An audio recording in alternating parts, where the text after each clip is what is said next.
Hey, what's up, Havoc enjoyers? Maybe enjoyers isn't the right word, but if you're watching this, hopefully you're a Havoc player, because this is what the guide is intended for. And otherwise, you're probably not seeing a whole lot of these two. These are the twins, right? In Havoc, these are oftentimes the death blow to a game already gone wrong. They are the cherry on top of an already fucked sundae.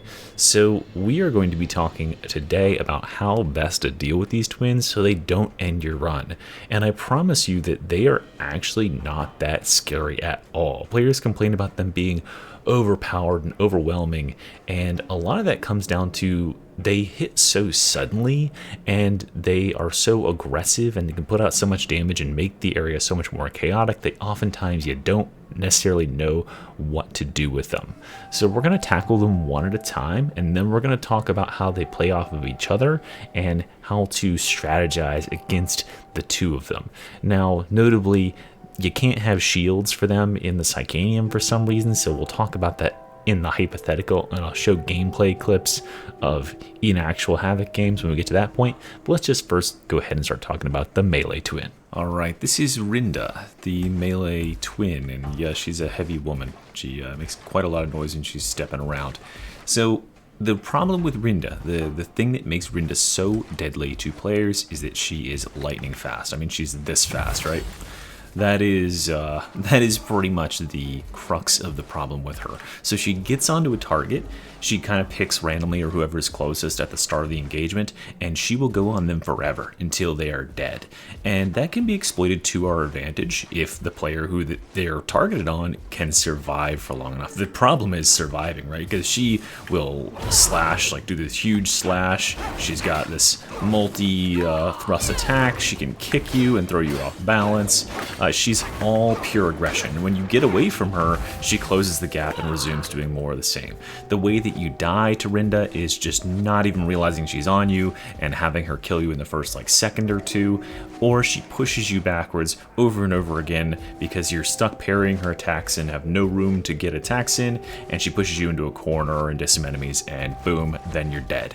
So the most important thing that the player who is targeted by Rinda can do is to survive. They can get themselves out of danger and pull Rinda away from the rest of the team, because Rinda's attacks are really widespread, right? You can cause a lot of destruction to your team if you run Rinda through them. So what the player who is targeted by her should be doing is making some space and just doing their best to survive. While that's going on, what the team should be doing is focusing down her brother, or they can follow you and get on Rinda, because Rinda's greatest strength, which is that she's super fast, is also one of her weaknesses we can exploit. Her brother cannot do that move. So every time she closes the gap and tries to get close to us, her brother is getting left in the dust way back there, so he can't make those shots. So try to get Rinda to follow you into a room where her brother can't shoot and can't throw gas grenades, and just generally bring her out of the mess of enemies that is all around you, right? The real trick is, how do you do that while surviving?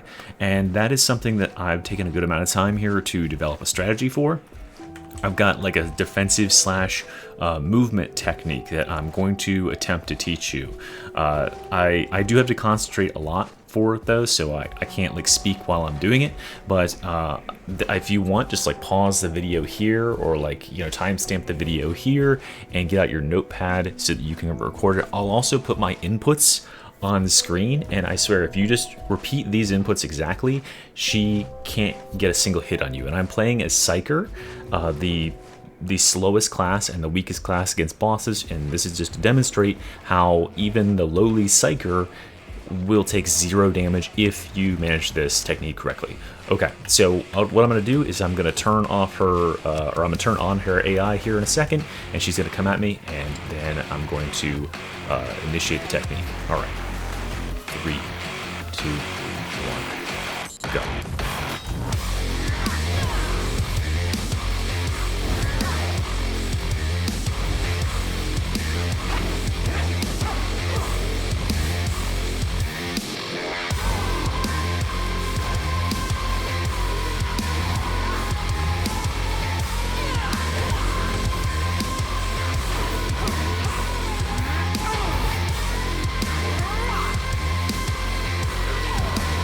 Okay, alright, so whew, that was intense. But hopefully you got that down, and yeah, that's the strategy. If you are targeted by Rinda, run away. Rinda can't hit you if you don't stop to attack her or stop to block, so just keep moving. And she stops every time she does an attack, so she'll always miss. And this is the greatest weakness of Rinda. Even though she seems like she is the pinnacle of aggression, she literally cannot land a hit on you if you keep moving.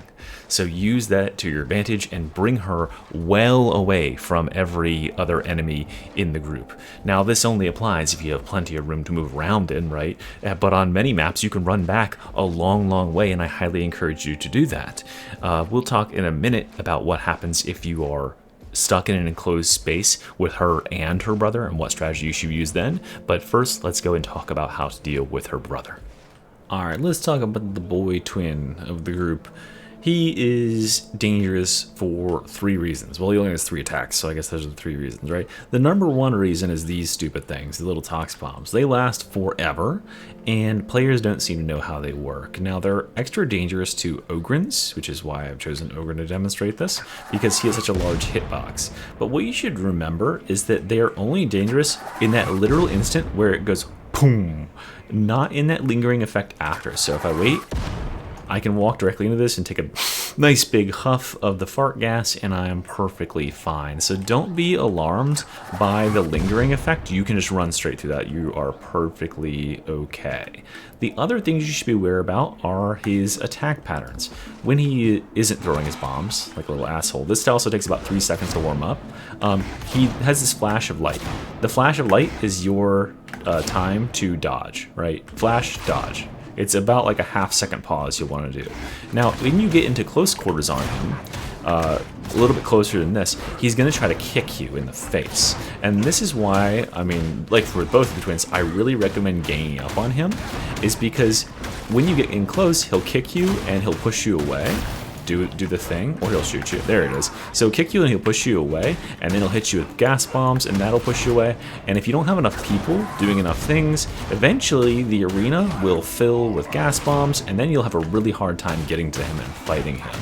So what I think you should be doing when this guy is doing his thing is you should be doing your thing. Usually an Ogrin is one of the best DPSs just to stick on his ass and beat him up, but someone else should just be going around the arena doing this.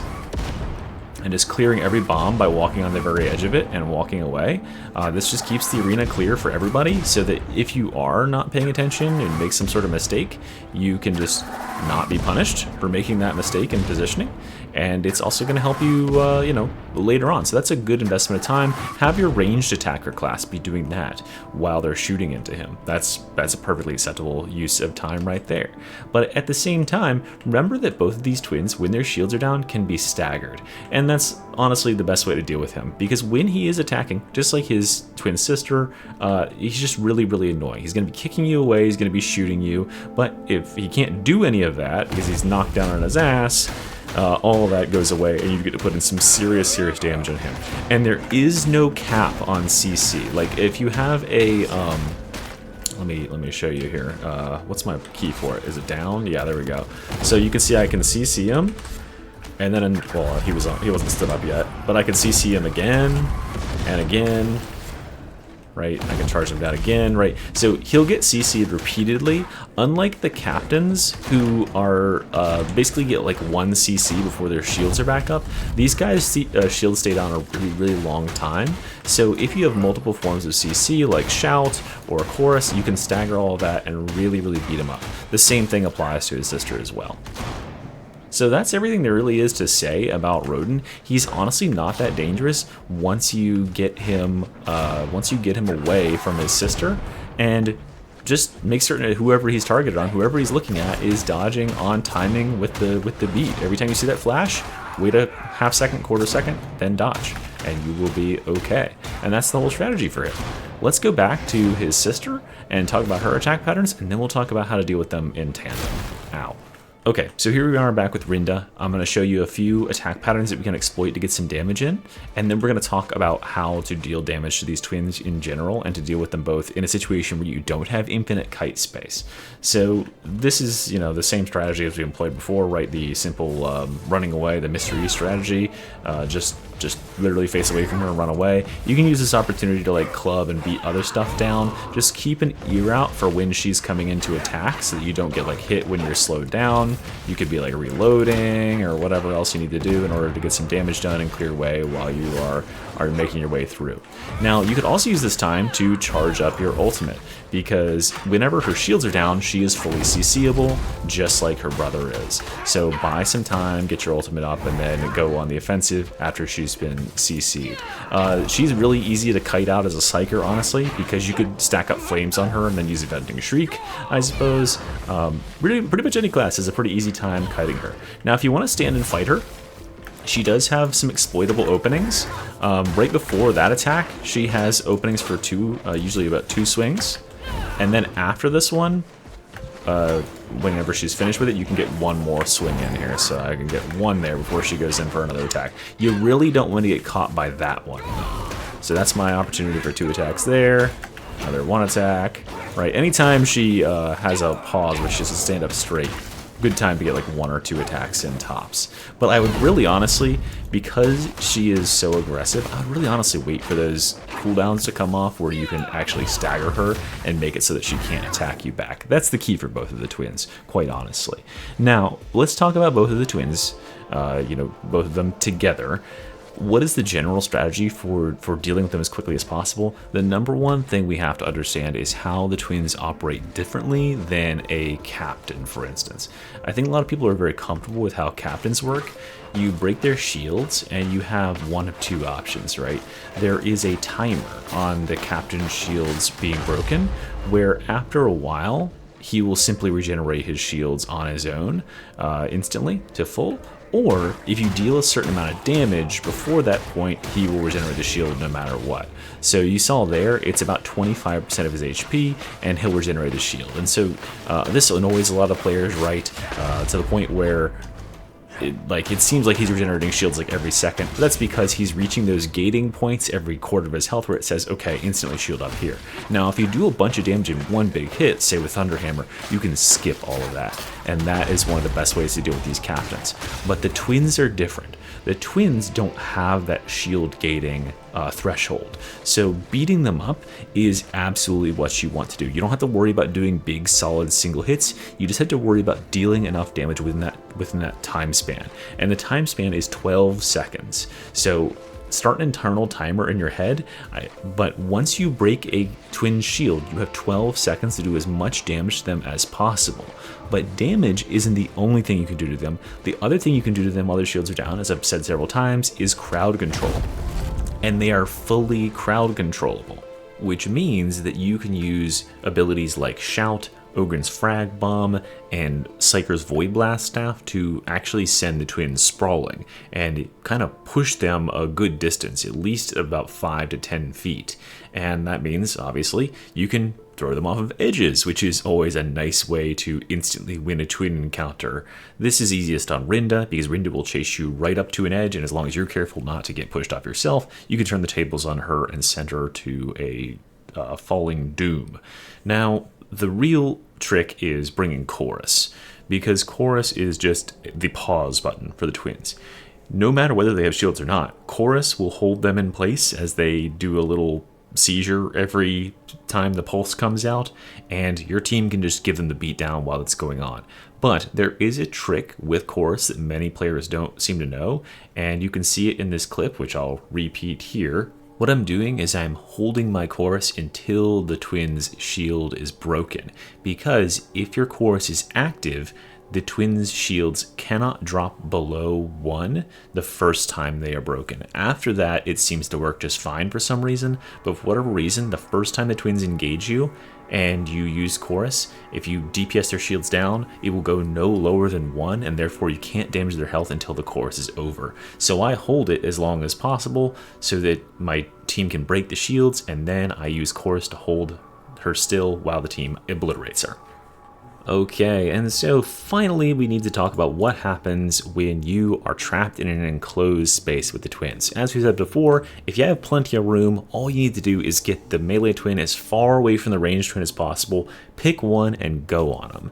And it shouldn't be too hard to kite the melee twin out because she's literally too stupid to land a single attack, and the ranged twin is really slow and can't land a shot if you know how to dodge, right?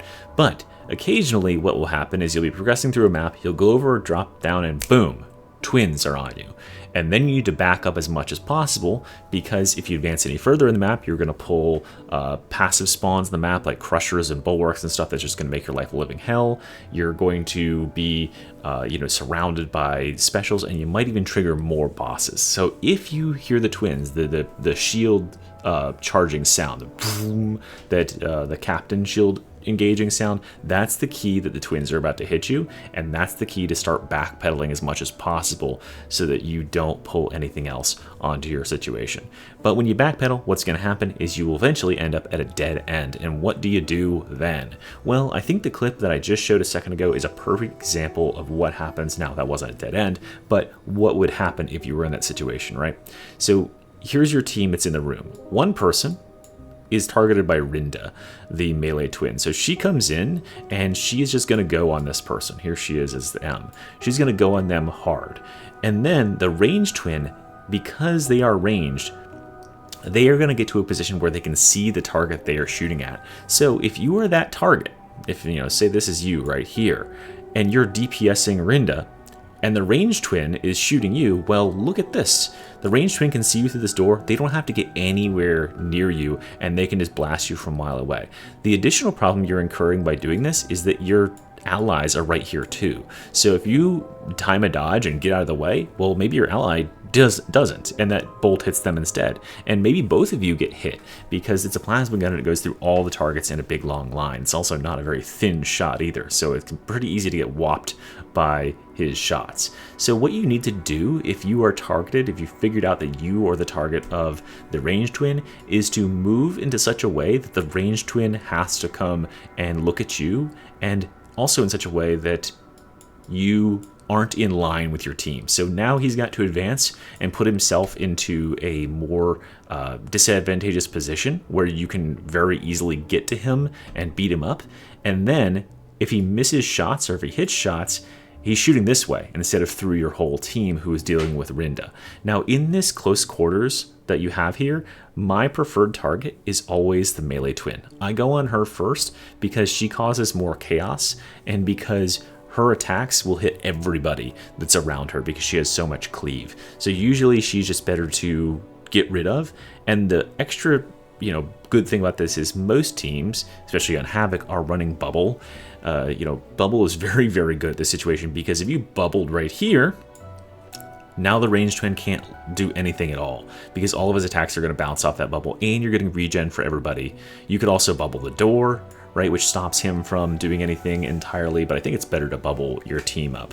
So yeah, just use bubble to defend your team and burn Rinda down while her brother is completely ineffective because, yeah, bubbles are good like that. The other best thing to do, as we saw in the clip a second ago, is that Chorus Zealot. Once both the twins are inside the room, once they've entered into the box of pain, you're not trapped in there with them. They're trapped in here with you. Spring the trap, use your chorus, and that chorus will hit both of them, and the ranged twin will be paused at the door, the melee twin will be paused in the middle of your whole team, and everyone beats one of them down and then goes in the second one. The extra good thing about chorus in this situation is that chorus will hold all enemies. So say there's a bunch of enemies that are gathered outside the door and that are trying to get in, well, chorus puts everything on pause, and that is your time to just murder, murder, murder. I am a very vocal shot caller when I'm playing, and I usually am the chorus zealot, and I always say, burn her down, like kill the twin. Like when that chorus is going, that is the time to annihilate and wipe one twin off the map. Don't focus on anything else. The twins are the biggest priority to eliminate in the shortest amount of time. So there you go, guys. That is all the tricks that I can think of for dealing with these threats. Honestly, they are not that scary. It's usually just in combination with so many other things Chorus and Bubble are generally the solutions, but having lots of damage in the form of Ogryns and lots of CC and stuff is also very nice too. And here's just some general strategies you can employ if things are going sideways. I appreciate y'all for watching. I hope you like and subscribe, and I'll see you very soon. Mystery out. Bye.